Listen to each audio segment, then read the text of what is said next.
القرن الرابع عشر حتى مجيء الاحتلال العثماني الأول، كانت اليمن تحتكر تجارة البن عالميا، وقد سيطر الأتراك على تصديرها عبر الموانئ اليمنية.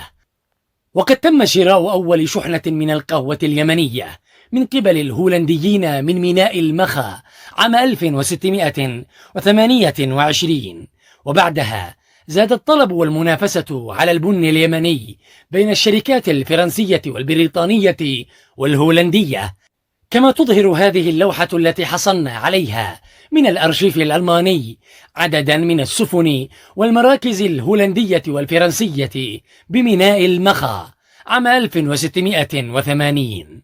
أنشأ الهولنديون بعدها مصنعا للبن في مدينة المخا عام 1708، وبدأوا بتصديره، ثم أنشأ الفرنسيون مصنعا آخر للبن في المدينة. وخلال تلك الفترة شهدت موانئ المخا واللحية والحديدة حركة كبيرة لتصدير البن، حتى وصل عام 1720 إلى أعلى إنتاج للبن العربي اليمني. ومع اكتساب مشروب القهوة شهرة واسعة، تمتع ميناء المخا أكثر من بقية موانئ اليمن باحتكار قوي ومتزايد، باعتباره المصدر الوحيد في العالم للبن حتى نهاية القرن الثامن عشر الميلادي.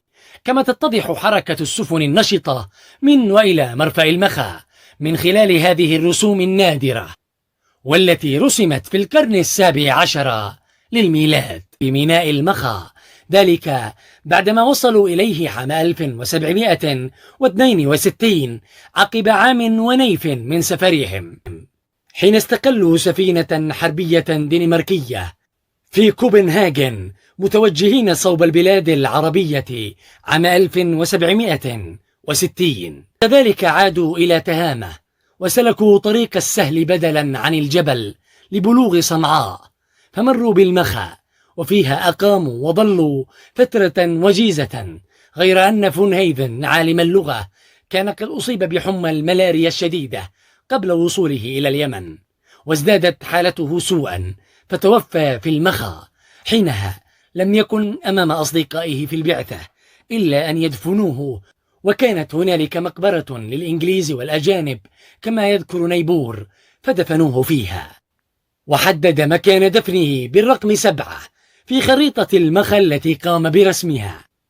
ورغم حزنهم على صديقهم، واجهوا جشع وطمع حاكم المخا وأحد سكان المدينة التي يملأها البانيان، وهم سكان هنود قدموا إلى المخا عبر البحر.